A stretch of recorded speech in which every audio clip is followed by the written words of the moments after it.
Hallelujah. Mapagpalang araw sa ating lahat mga kapatid. Blessed and wonderful 7th day Sabbath.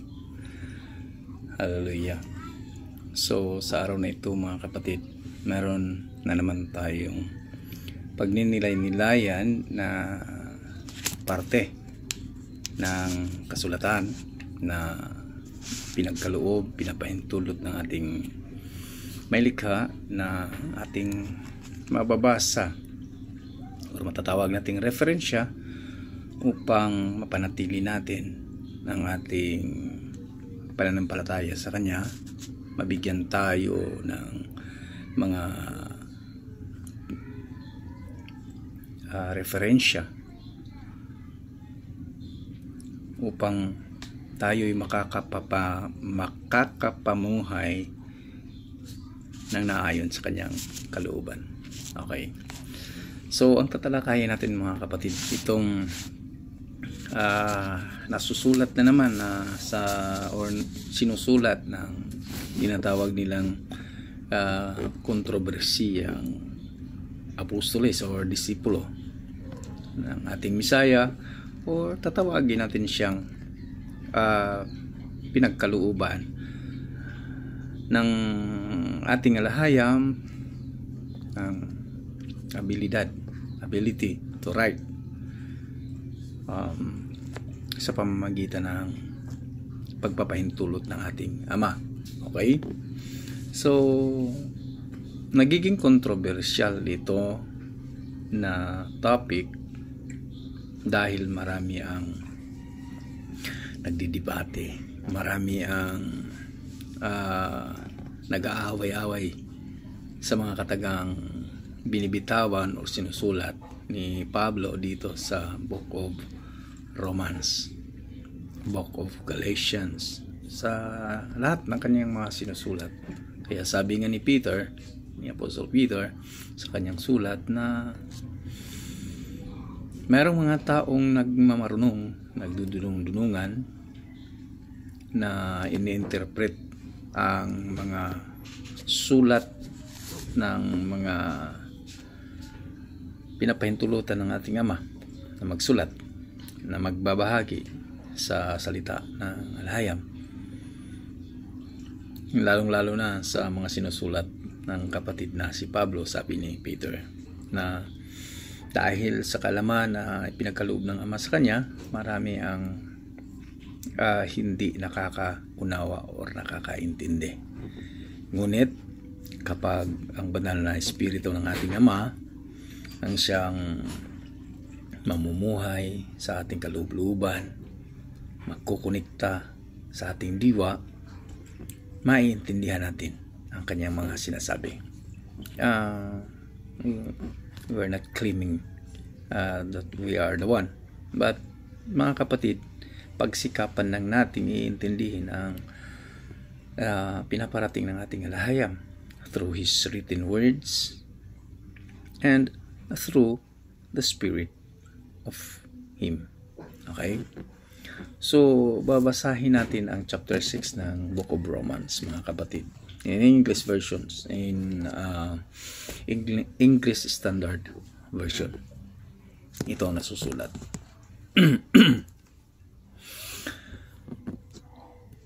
What shall we say then? Are we continue in sin that grace may abound?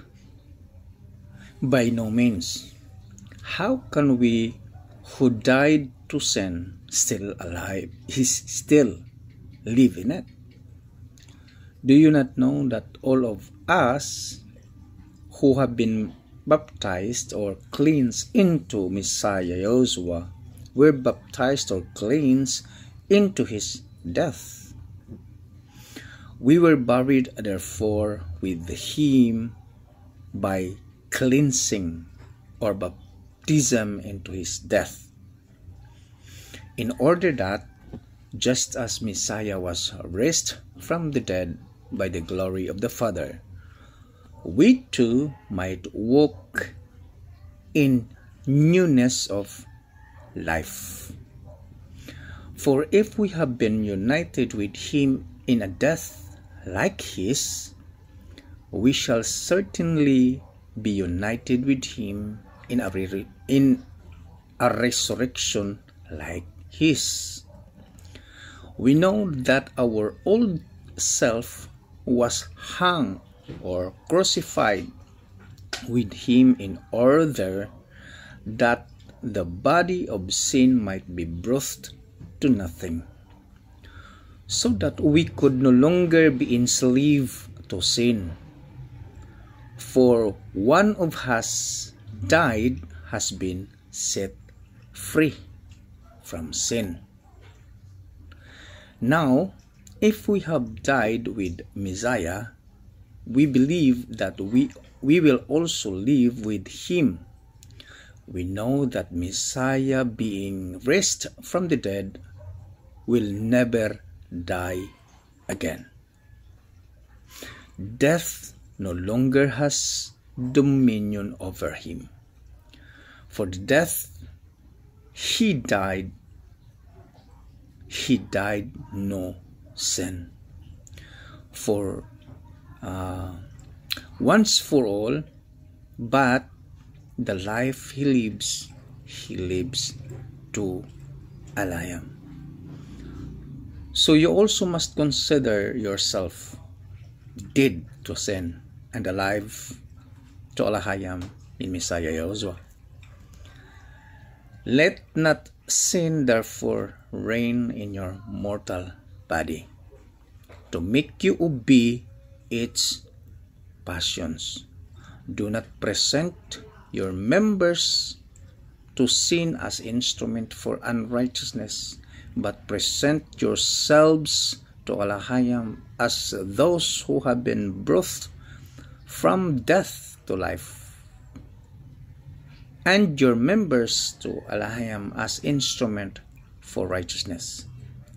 For sin will have no dominion over you, since you are not under the law, but under grace.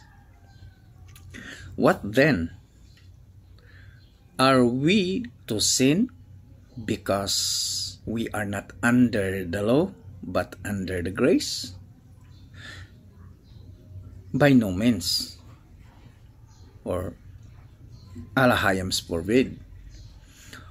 Do you not know that if you present yourselves to anyone as obedient slaves, you are slaves of the one whom you obey, either of sin, which led to death, or of obedience, which leads to righteousness?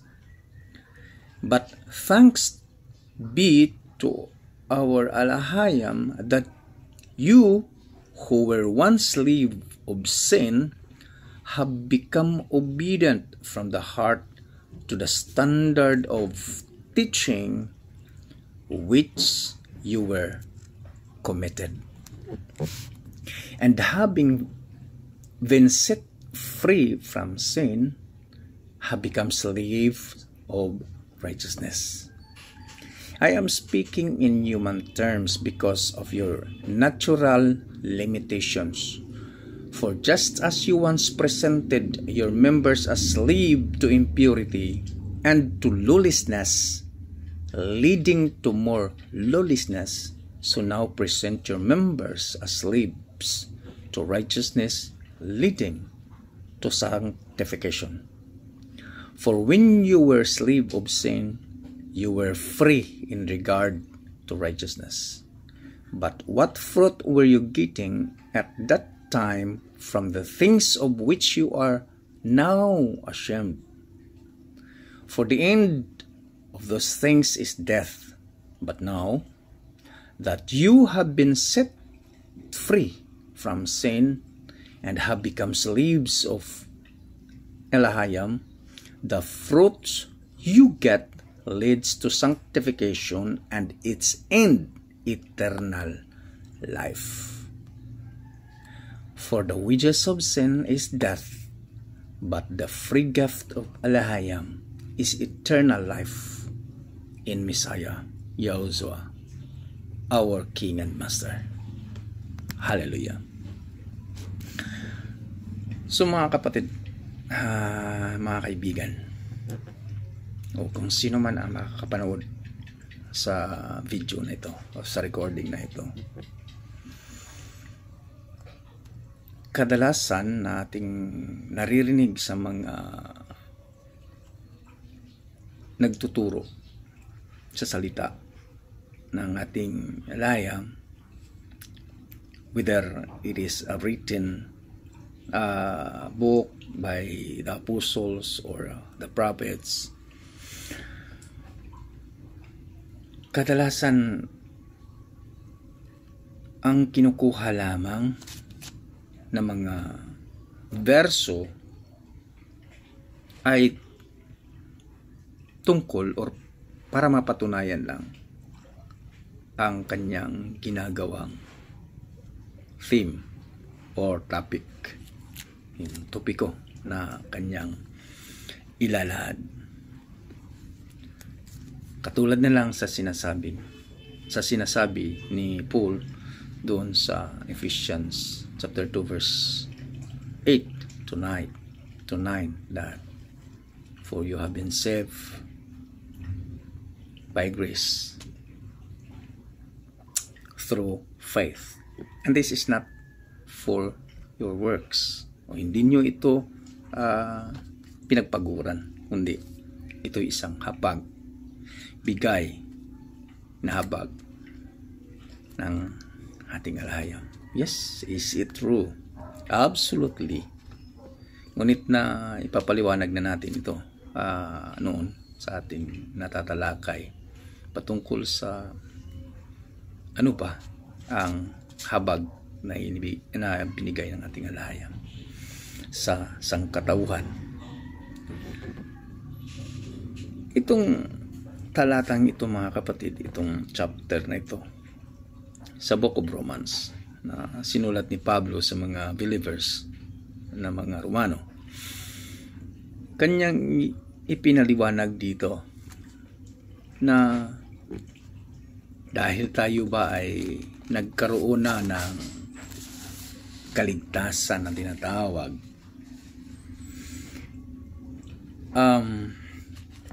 patuloy pa ba tayong mamumuhay sa pagkakasala o sa kasalanan dahil hindi na tayo sakop sa kautusan? Dahil itong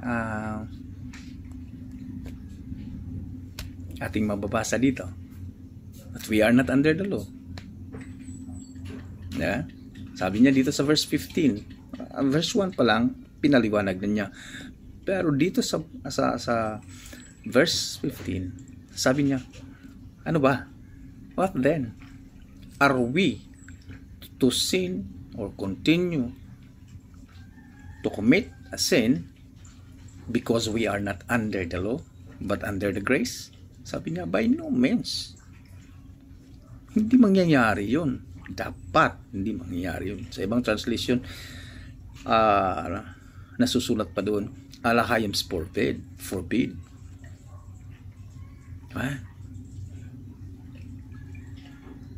Ngayon, isa sa mga patuloy o palagi nating na papakinggan, lalong-lalo na kung may nagpipreach about salvation, palagi itong nakukote ng last verse ng chapter 6 ng Romans, that for the wages of sin is death, but the free gift of alahayam or God is eternal life in Messiah Yahushua, our Master, our King. Tama. Totoo naman eh. Yun naman ang sinasabi. Ngunit, kung babalikan natin ang verse 1 sa talatang ito, chapter 6 na ito, ipinaliwanag ni Paul dito ang kahalagahan ng pagsunod obedient.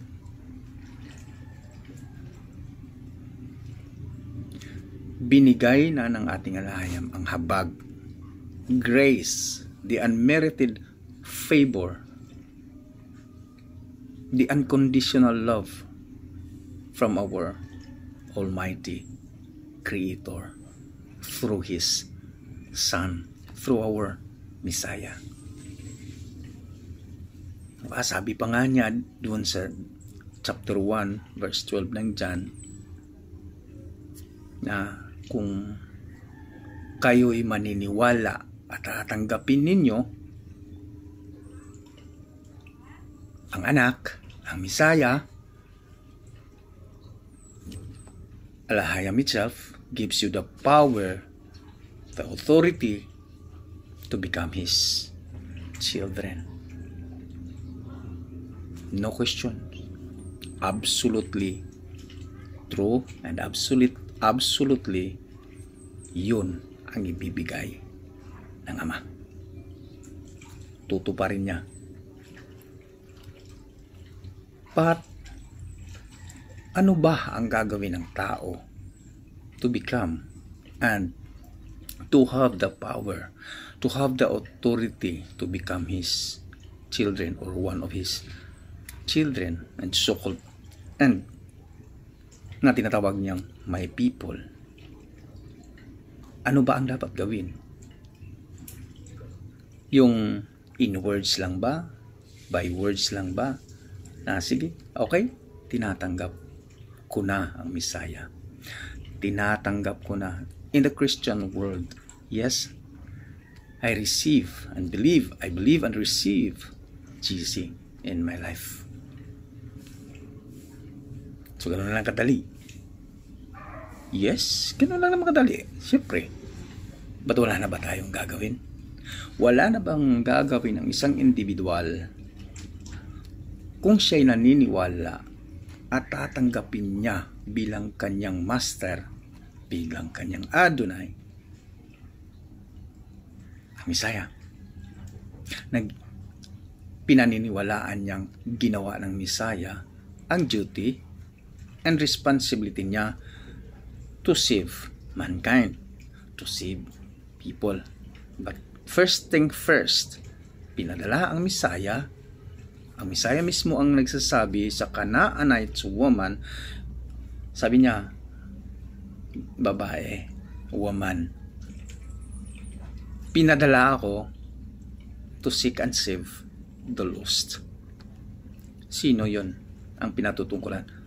Pinadala ako, bumaba ako para sa mga nawawalang lipi ni Israel. In the first place, bumaba ang Messiah upang mailigtas ang lipi ni Israel na tinatawag ng chosen people of Alahayam. Even before. So ito ang tatandaan natin, mga kapatid.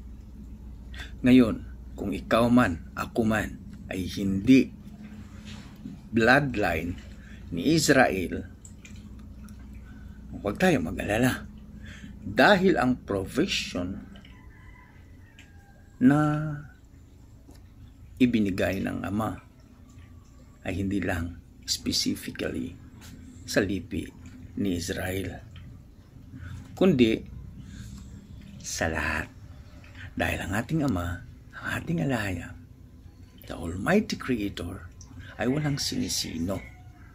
Ngayon, kung ikaw ay naniniwala at tumatanggap na sa habag ng totoong alahayam, kung ika'y kumikilala na sa totoong alahayam ni Abraham, ni Isaac, at ni Jacob, kalaon na naging Israel,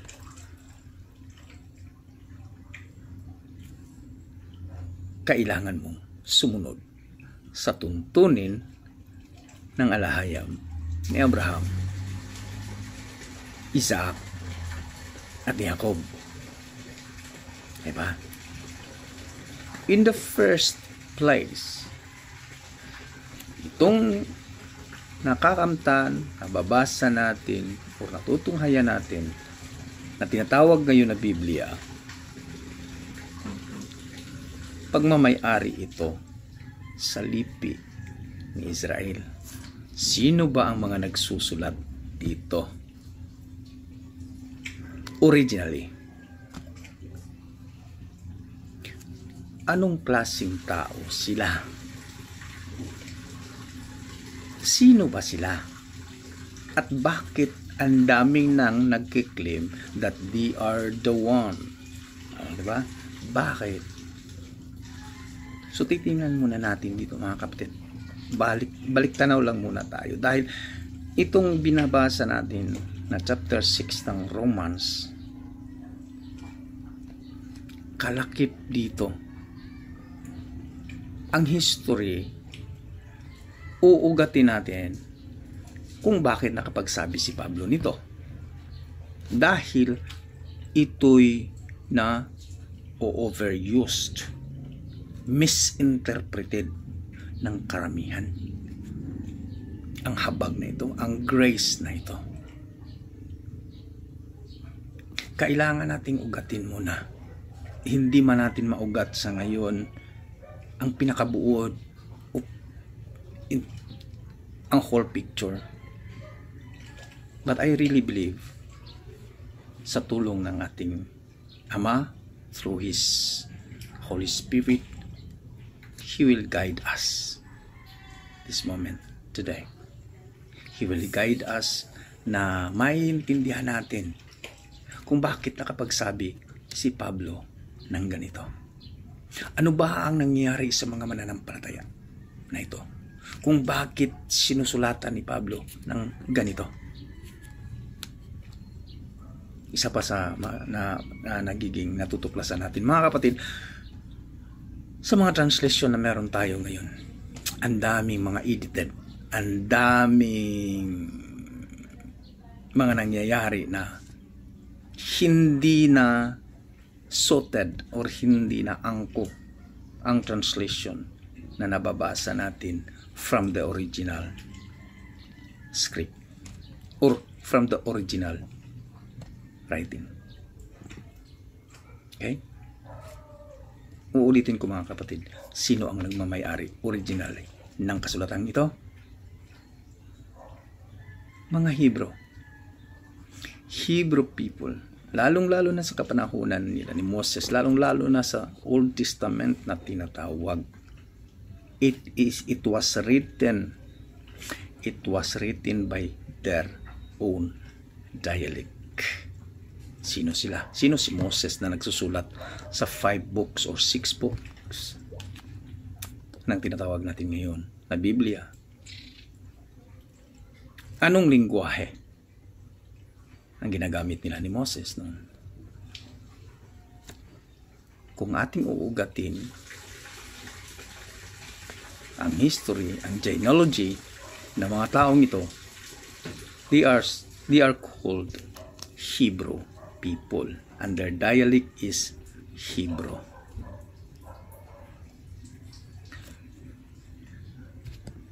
Ang naipaparating sa atin ngayon, kanya-kanya ng translation, di ba? So, nagbibigay lang tayo ngayon mga kapatid ng kunting insight paano natin iintindihin ang mga sinasalita, mga sinasabi sa kasulatan, sa Biblia na tinatawag, upang makukuha natin ang pinakabuod, makukuha natin ang true meaning, makukuha natin bakit nakapagsabi ang writer na ito ng ganito. Kagaya na lang ng sinasabi ni Pablo na we are not under the law. Ito ang napakalawak na salita na naaabuso ng mga Kristiyano na tinatawag. Dahil dito, hindi na lubusang nasusunod o o nagagawa ng isang mananampalataya ang kalooban ng Ama ng ating luhi. Because we are not under the law, ika nga, they do what they're going to do. Ginagawa na ng isang so-called mananampalataya ang gusto niyang gawin. Kung babalikan nga natin sa panahon ng Messiah, when He was here in this earth, isang abogado sa kanyang kapanahonan, teacher of the law, nagtatanong pa sa kanya, naalala nyo si Nicodemus. Ano ang sinasabi ni Nicodemus? Ano ang tanong niya sa Messiah? Sabi niya, Master, Rabbi. He was a teacher of the law. Pero, nung nakaharap niya ang ating Messiah, sinabi niya, Rabbi, Master, Adonai, ano ba ang aking gagawin? Ano ba ang dapat kong gawin upang ako'y makapasok sa kaharian ng Elohim, ng Alayam? Anong sagot ng Messiah? Except a man be born again, he will not see the kingdom of Elohim. He will not see the kingdom of Alayam. He was a teacher of the law. Ngunit nagtatanong pa siya, bakit? Human intellect, human understanding, hindi makakaarok sa kalooban, sa kagustuhan, at saka utusan ng ating Ama. Kailangan ng guidance ng kanyang Espiritu. Kaya mga kapatid, gaya ng nasasabi na natin, itong binabasa natin dito sa chapter 6 ng Romans, na nagpapahayag, sinabi ni Pablo, what then are we to sin because we are not under the law? Ito'y nami-misunderstood, nami-mislead ng karamihan. Bakit? Because we are not under the law according to Paul, the apostle of the Gentiles. Kumbaga, sabi nila, the Gentiles itself pushing back, pushing out the commandments, the law that the Father bestowed to the Hebrew people. Sinipa ang mga kautusan. Bakit? Sabi ni Pablo nandito na tayo sa bagong tipan. Nandito na tayo sa dispensation of grace. Wow. Yes, I agree that we are now in the dispensation of grace. Kaya nga, kailangan nating pagigihan, kailangan nating pagbutihan ang ating pagsunod sa kanyang kalooban. Ano ba ang kalooban ng Ama? Ano ba ang kalooban ng Messiah? Iisa lang ang kanilang kalooban. Kung ano ang kalooban ng Ama, yun din ang kalooban ng Anak. Kung ano ang kalooban ng Anak, yun din ang kalooban ng Ama. Di ba? Ang Messiah mismo, ano papaliwanag nito? Because of His grace, we are saved. Yes, absolutely. Walang nagbabago. Walang nagbago sa kanyang pangako, sa kanyang pamamaraan sa kaligtasan ng tao. Walang nabago. Mula nung iniligtas niya ang bayan o ang lipi ni Israel sa mga kamay ng mga Egyptians, they are saved by grace through their faith. Hindi rin sa kanilang mga gawa. Kaya sila iniligtas ng ating Alayam. They are not under the law those times. Kita nyo mga kapatid, kahit noon pa, sa kapanahunan pa ng mga Israelita, sa panahon ni Moses, our Elohim saved them by His grace through their faith. Bakit nasabi natin ito? Ano ang patunay? May ginawa na ba ang Israel? Binigyan na ba sila ng ating alahayam ng law, ng commandments, ng statutes bago sila iniligtas ng ating alahayam? May ginawa na ba ang Israel na pag-aalay sa ating Ama, sa ating Elohim, sa ating alahayam bago sila iniligtas? Di ba wala? Wala silang ginagawa maliban sa kanilang pagtangis, maliban sa tinatawag ngayon in modern times na prayer.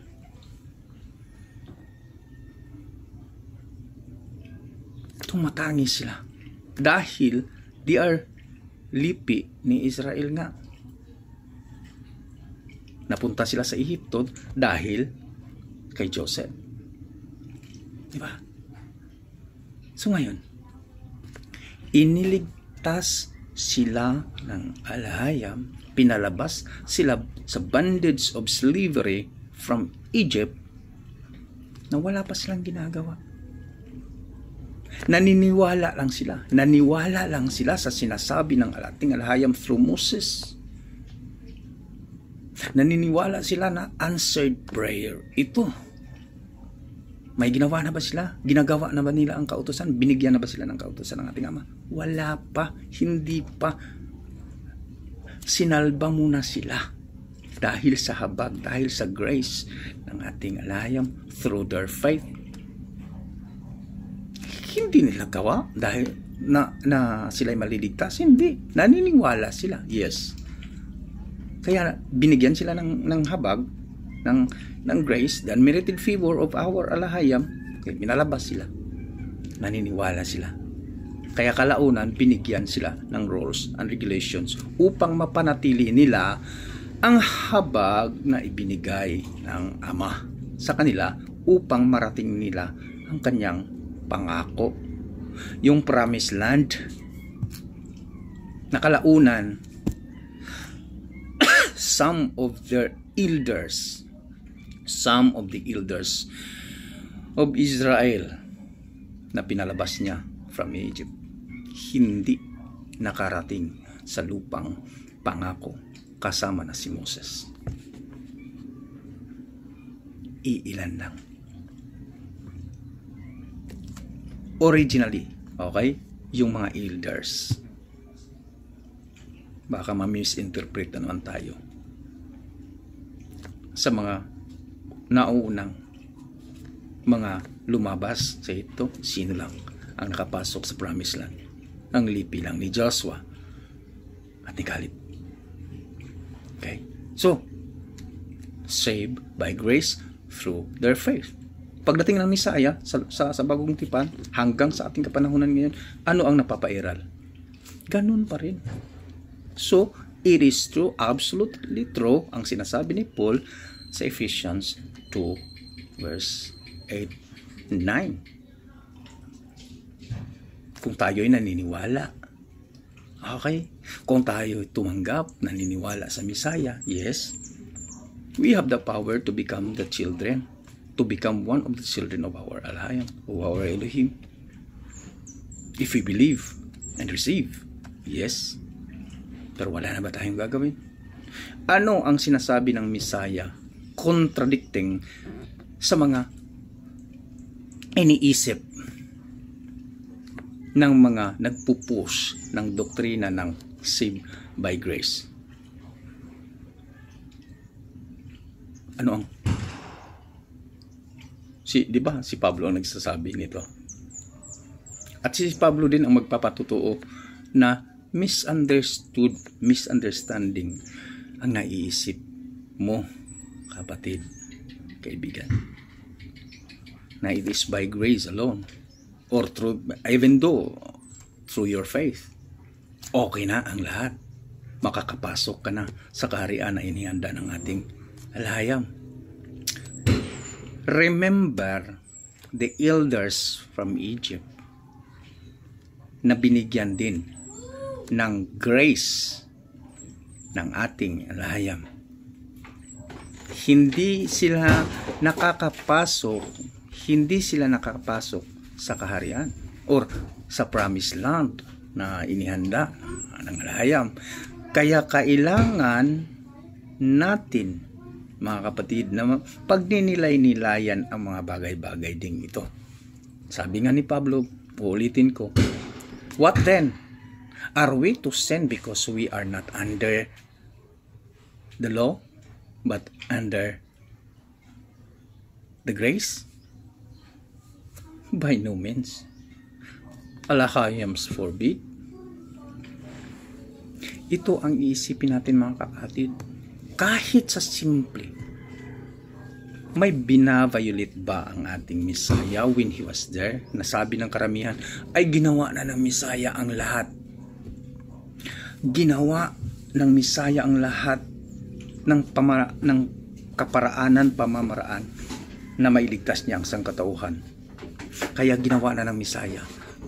All I have to do is to believe and receive Him by faith. Are you sure? Just think. Pag-isipan natin, kapatid, kung yun ba ang pattern na ibinigay ng ating alhayam, ng ating Messiah. Siya mismo ang nagsasabi sa sinabi kong contradiction sa sinasabing we have been saved by grace through faith, that we are not under the law. Ano ang sinasabi ng ating Messiah sa Matthew 5:17 to 19? Babasahin natin para mas klaro ang ating sinasabi. Sabi niya dito,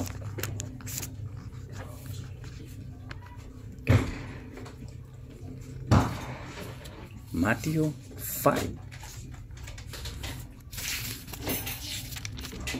Babasahin muna natin, mga kapatid.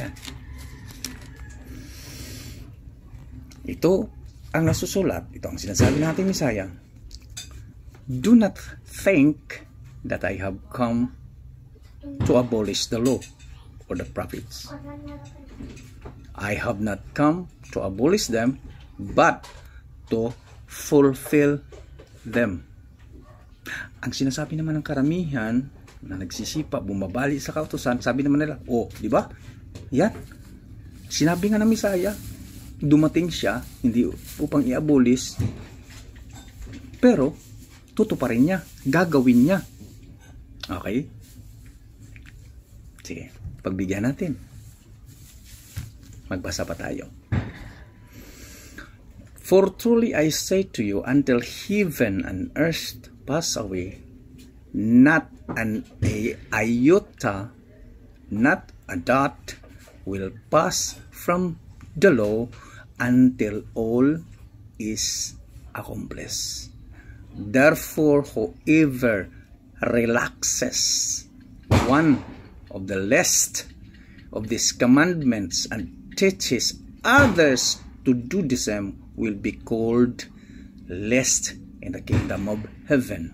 But whoever does them and teaches them will be called great in the kingdom of heaven.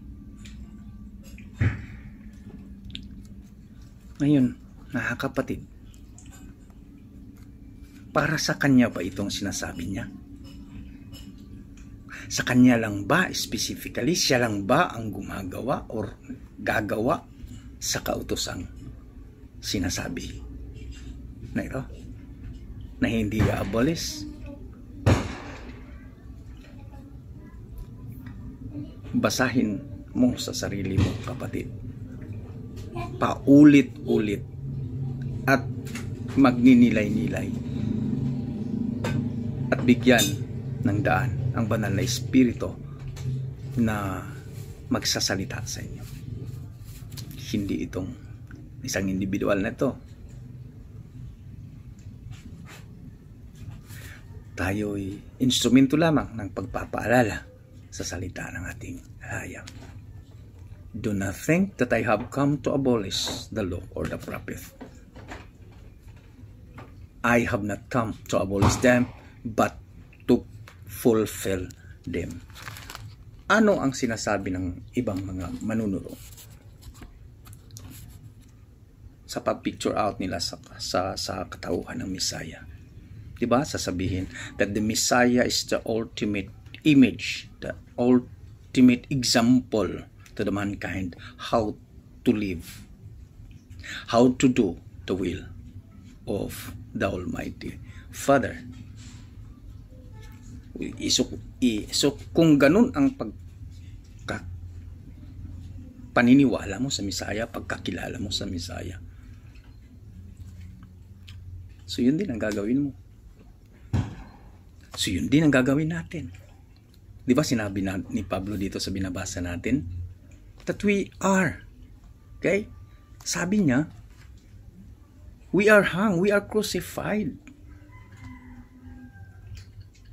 Then, kung ano ang nararanasan ng Messiah, dinadanas din natin in physical man or spiritual aspects.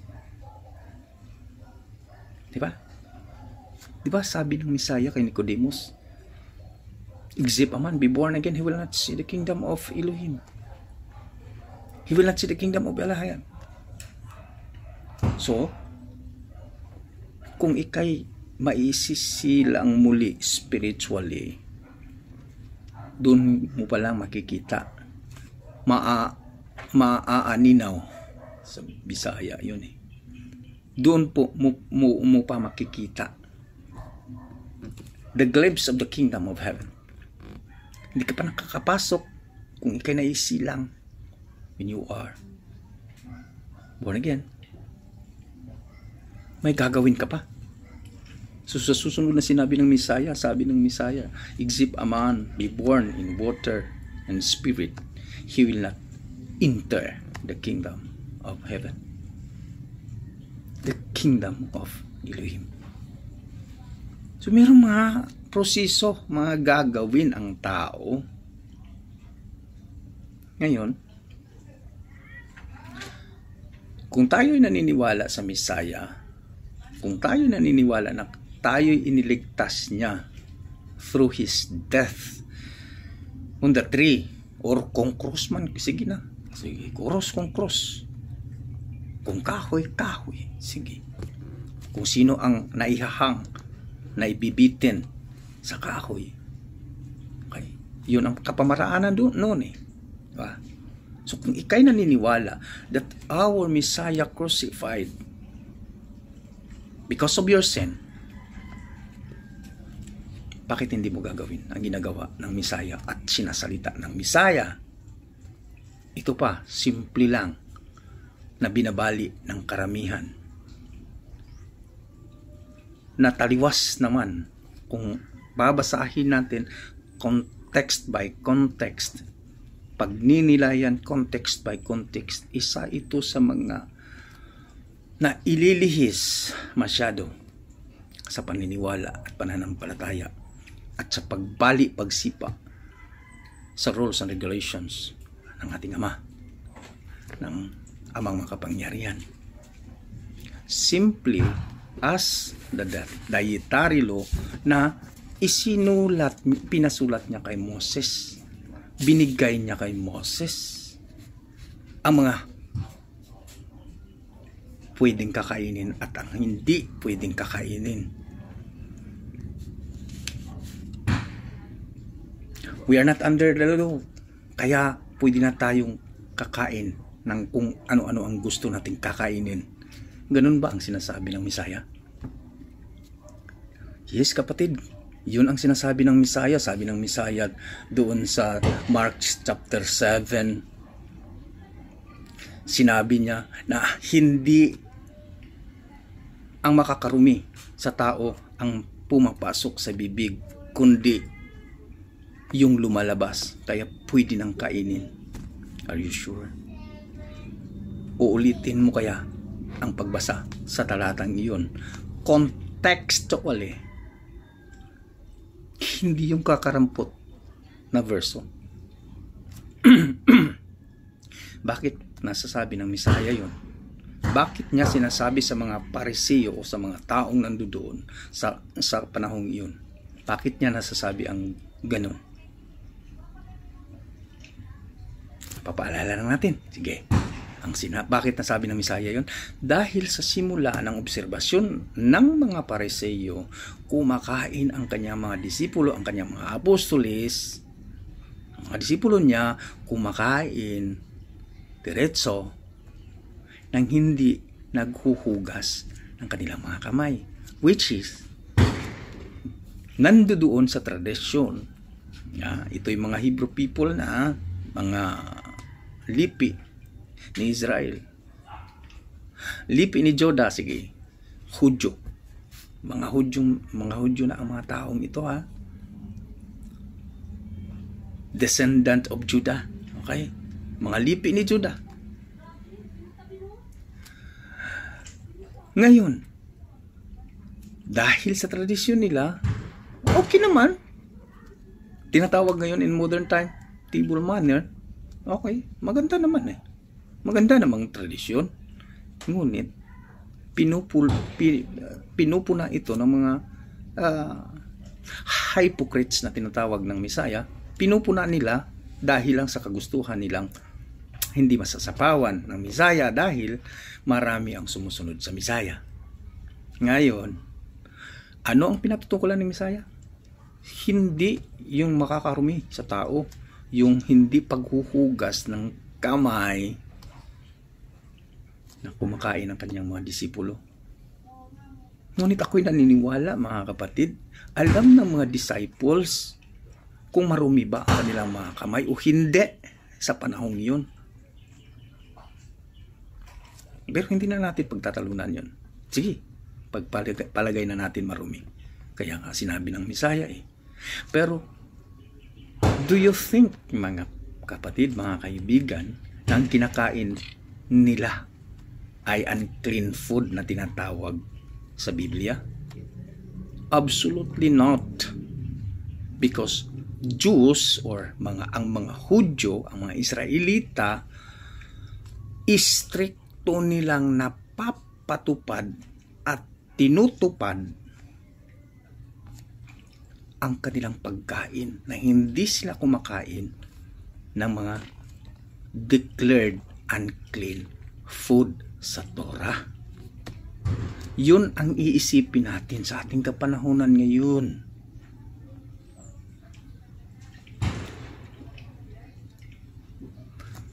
Yun ang kanilang kustumbre. Customs na nila yun. Pamumuhay na nila yun. Kaya ang mga Hudyo hindi talaga kumakain ng mga unclean food. Declared unclean food sa kanila. Kaya hindi na naisusulat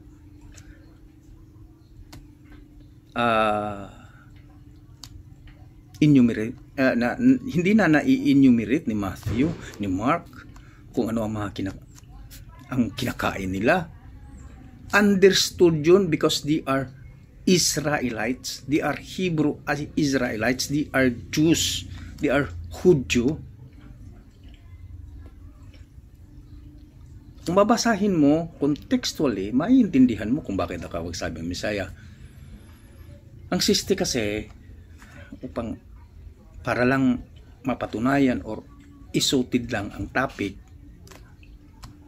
hindi sa akin, mga kapatid, hindi lahat ng hugot dito tapal doon ay mali para sa akin personally. Hindi. Maliban na lang sa intensyon o sa kagustuhan ng isang naglalahad.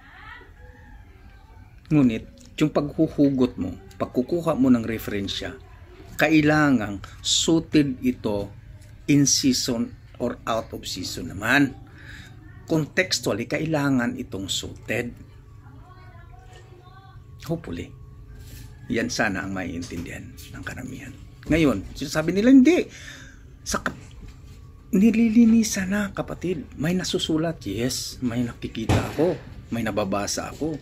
In IV version, meron pang naka-open close parenthesis na sinabi daw ng Misaya na ito ang sinasabi ng Misaya na nililinisan na ang lahat ng pagkain. But remember mga kapatid, yung mga kinakain ng mga hintil, hindi pagkain yun ng mga Hudyo o ng mga Israelites. Yun ang kaibahan. Kaya kailangan nating malaman, kailangan nating alamin ang kustombre, ang customs, ang pamumuhay ng mga Hebrew Israelites o ng mga Hudyo at mga hintil. Hindi natin i-generalize. Yun ang nagiging karanasan ko rin mga kapatid noon. Na ipinaglalaban ko rin. Na nilinisan na lahat ng ating so-called Panginoon. Nilinisan na. Ang Misaya mismo ang nagsasabi, doon pa kay Pablo, nagsasabi na hindi pwedeng i-judge ang tao sa kanyang kinakain. Contextually, kailangan intindihin nga mga kapatid eh. Napakalawak itong usaping ito, kaya sinisikap natin may compress ito dito sa ginagawa nating video na ito.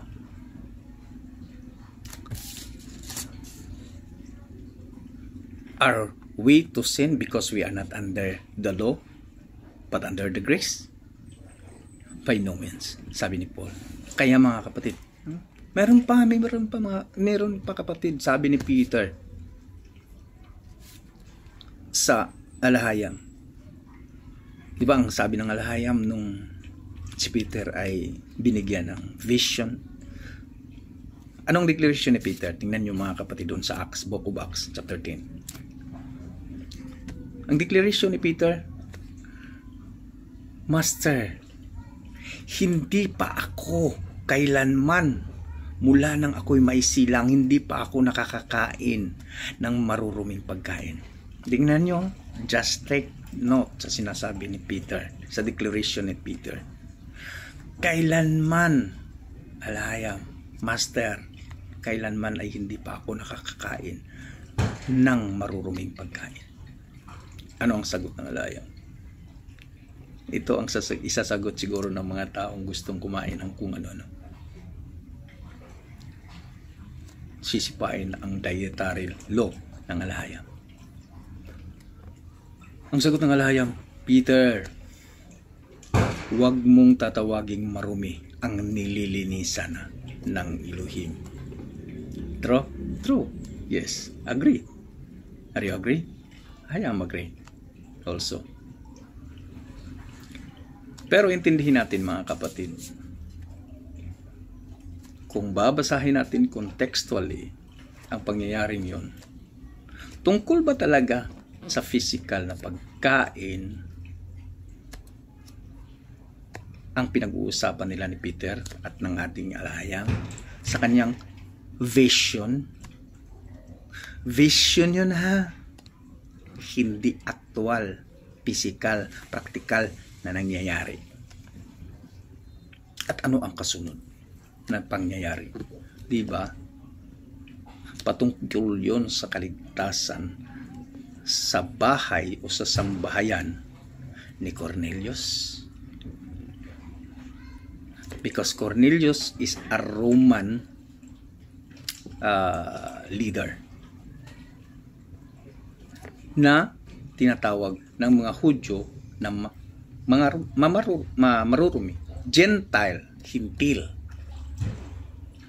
Kaya dinadaan ang ating Alahayam sa vision upang si Peter ay susunod sa susundo sa kanya na pinag-uutos ng ating Alahayam. So ngayon, patungkol pa sa pagkain talaga. Sabi nga ng isang channel na nakikita ko, ikis number 2 na yon. Ang ikis number 1, nagsasabing pwede nang kakainin ang diniklara ng ating Alahayam na maruruming pagkain, ay pwede nang kainin. Ikis na yon. Ngayon mga kapatid, kahit sa simpleng dietary law, are we to sin? Because we are not under the law, but under the grace.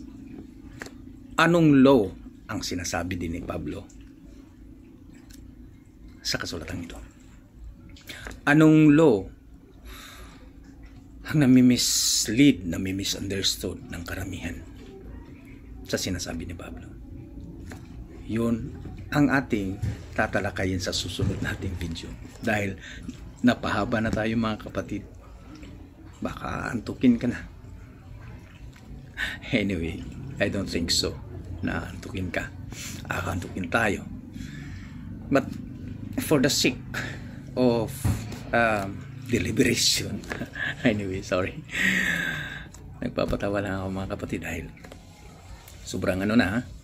Ngunit sa naipapakita sa atin mula sa kasulatan at kung ano-ano pa na ating naobserba ngayon,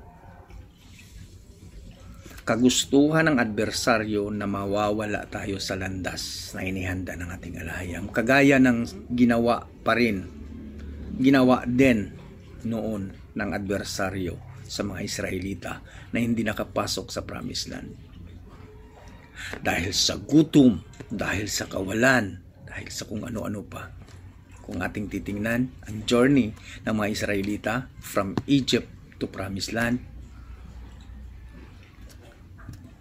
kapareho pa rin sa nararanasan natin sa ating modern time na tinatawag that we are now